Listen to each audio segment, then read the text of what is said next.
Cool. All right, so welcome to another episode of Laws of Babylon. Today we've got Jack Turner, or also known as Bkob Dmoily. Bob, like the K and the M are silent. Bob Molly, Bob Dolly.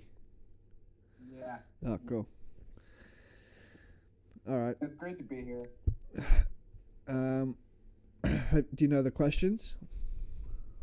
No, I don't know the questions, but I'm crossfaded and I'm ready to go. Fuck yeah. Okay. Well, does magic have an opposite, and if so, what is it? For me, magic is the synthesis of art and science. So the opposite of that would be ignorance. Yeah, cool. Right. How do you define open-mindedness? I define open-mindedness as being flexible to the information that the universe gives you. Cool. That's pretty good. What are some examples of that? For example, like I'll give a personal example. Like some random number just texted me out of nowhere, and I started a conversation with them. Their name was Leia, and they seemed pretty interesting. I had an interesting conversation with them, and it was synchronistic for me because they were interested in my writing, and one of the characters in one of my short stories is named Leia. So it was like the universe is like, okay, here's this character that you made. Yeah, cool. Fuck yeah. That's crazy. And it just happened today, so like about an hour before you messaged me. Yeah, one time I went traveling with a friend and stayed at a person's house. That was her ex-boyfriend, and he looked exactly like a RuneScape character that I'd built like 10 years earlier. Exactly the same. It was crazy. Amazing. Yeah. Like he had snake bite piercings and dreadlocks, and that was exactly what I had on my RuneScape character. That's amazing. Yeah. What do you know about mindfulness? I know that it's about staying present and within the moment, Yep. and that it changes from context to context, but you want to stay in the moment and be paying attention to what's happening right now. Right. Pretty cool. I've got a mate that loves mindfulness. What is consciousness to you?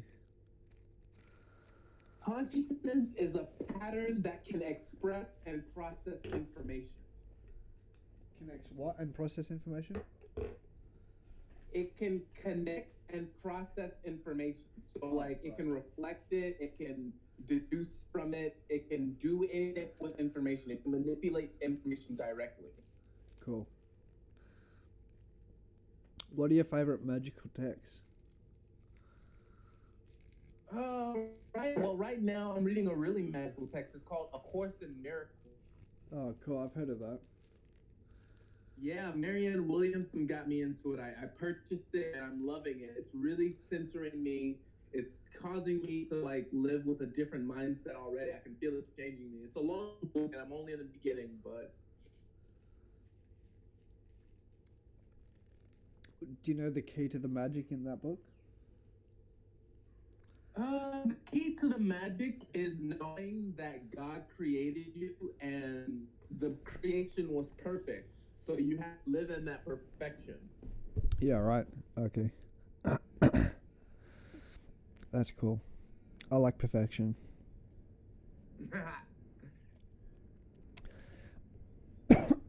What are your favorite texts in general? I like satire. Like I'm a big Chuck Palahniuk fan. Like I like satire Yeah. because I feel like it's a really really really dark but necessary reflection of the world we live in. Yeah, right. Okay. Does life have And just satire in general. Like I love Mark Twain. Like just yeah. What's the moral to the story of the satire? The moral to the story of what? Of that book?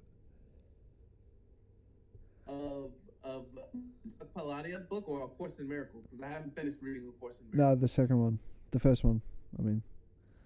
Chuck Palahniuk. Yeah. Well, it depends. It depends on the book. Like Haunted was about 13 or so creative types getting locked together for about 3 months, and they were supposed to write their masterpiece.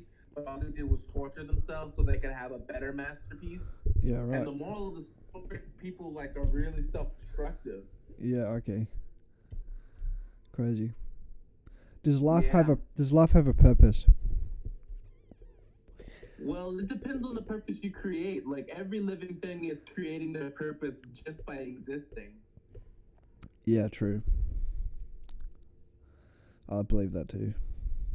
What is a good question to ask someone you've never met?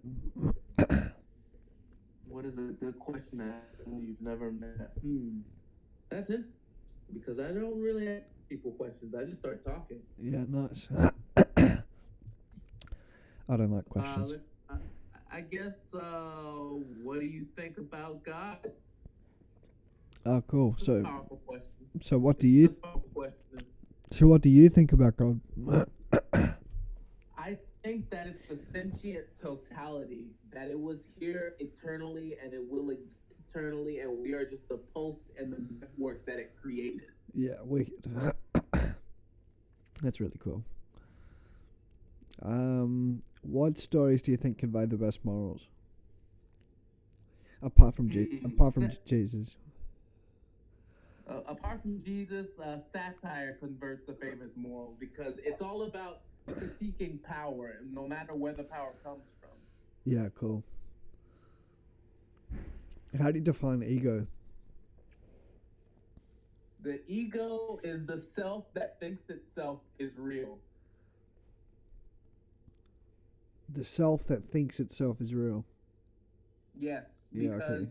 that reality is an illusion. The dream world is more real than this world. Yeah, for But sure. the ego says that, it has this reality and it forces that reality it projects that reality. Yeah. Whether it be emotionally, logically, it projects that reality.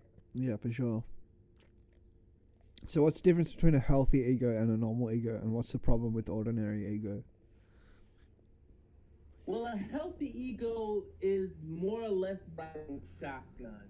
You want to be in a mind state where you're observing the world and not necessarily participating all the time. You're always participating anyway by nature of existence, but you don't necessarily want to be the main character. You only want to be the main character when things are meaningful to you. So a Yeah. healthy ego puts itself in check, and it's like, okay, I know I'm important, but everyone else has an ego too, and all those egos need to feel important too. So how do I coordinate and contribute to the overall goal? Yeah, Like that's a wicked. normal ego is just, I'm a human, and this is who I am, and I believe all of these things, and I have all these memories, so you're not gonna change me, etc., etc. Yep.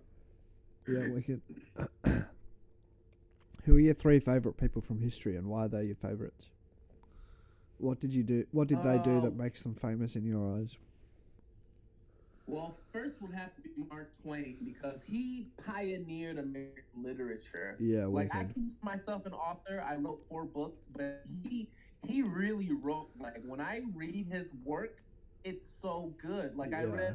read the Bible according to Mark Twain, and it influenced my spirituality. Like it honestly did because it gave me a picture of heaven that I could believe in. Yeah, for sure. Fuck yeah.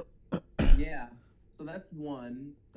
Two, let's see, because I don't really look to the past that much. But if I were to say a historical figure that I like, well, Jesus. I love Jesus. Love me some Jesus. I'm a Christian deist. Yeah. Yeah, Jesus, he unlocked Christ consciousness. It was named after him. Yeah, Like for I'm sure. fairly sure Buddha unlocked it too, so he'll be my third person. Yep. But unlocking Christ consciousness is really like a historical event. Like there was a time where the species just wasn't conscious. All right, that concludes the interview. Thank you very much. That's another episode of Laws of Babylon. Thank you, guys.